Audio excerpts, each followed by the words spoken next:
Hi everyone, it's Paul Barfett, and I have the pleasure today of introducing you to Stuart Croxford Neale, who is a worship musician.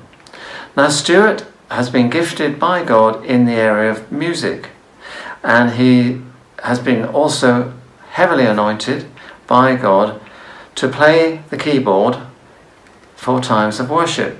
And Stuart, in fact, is the worship musician for the weekly worship altar held at 10:30 a.m.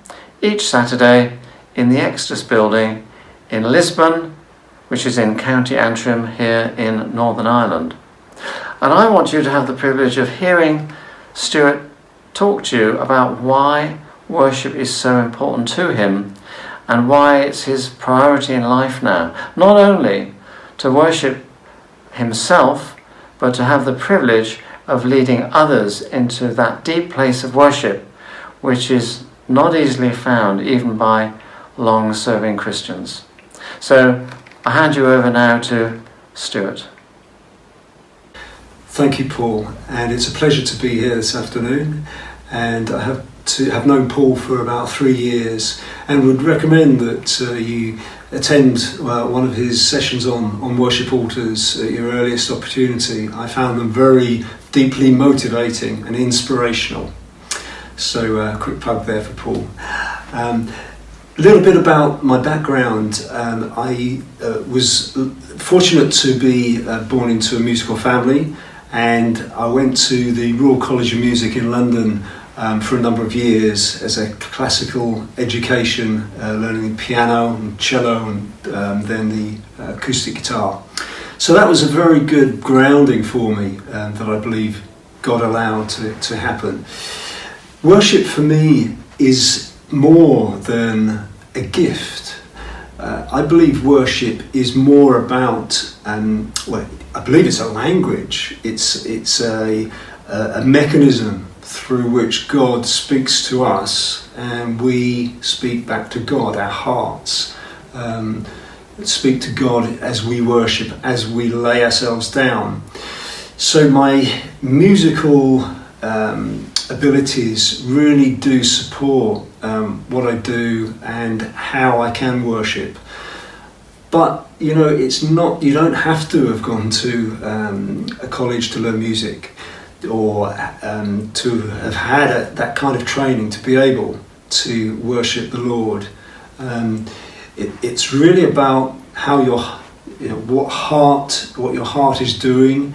I believe that worship emanates from who we are, what we think, what we say, what we do.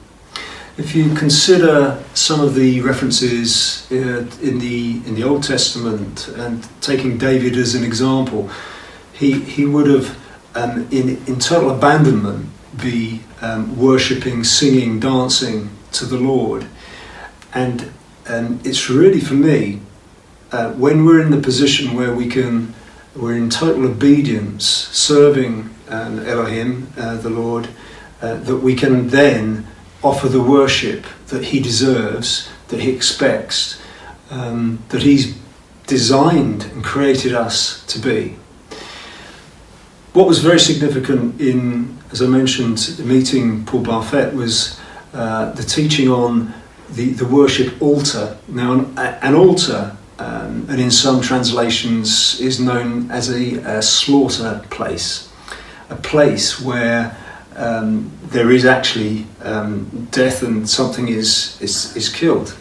And so in a worship altar, I see this very much as we are coming in and we are putting to death those things that are of the world.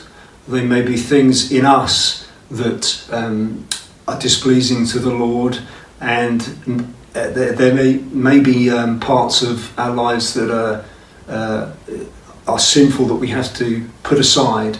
And this is where we, at the altar of worship, we put all of that aside, and our hearts then can commune with the Lord and give worship to the Lord. One of the things that has been very, very interesting for me as a musician, because of my background in sound and in frequency generation. I'm also a piano tuner, and that has been given me a heightened sense of tuning into frequencies. I believe worship is about frequency, and it's about sound. It's the sound not only of, say for instance, a piano or a guitar or an electronic rhythm machine, whatever it is. I'm talking about the sound frequency that when we are in that place of true worship and sacrifice, then the sound of our beings, it tunes in with the heavenly sound. And this is where I believe the release of the oncoming great revival in Ireland, as taught and prophesied by many, but including Paul Barfett as an example, when we are in tune and that sound emanates at the worship, this is what will herald in and bring in the great revival. It's vitally important that we as believers and as Christians, that we attain and we seek that level of worship, so that we can be partakers and we can be used of the Lord in this great revival and subsequent harvest as we move into these end times for the passing of this age. So for me, worship is inextricably linked to my life, my passion. I'm going to be looking for every opportunity to explore new avenues. I believe that there are tones and sounds and frequencies that the Lord is revealing to me, that they engage a new level of worship. And as a piano tuner, I'm tuning to a certain frequency. I think there's a new frequency that is being revealed to not only myself but to others around the world, and we need to open our ears, open our hearts, but most of all love in the way that the Lord would have us love in our hearts, so that nothing will prevent our worship from reaching the throne of God.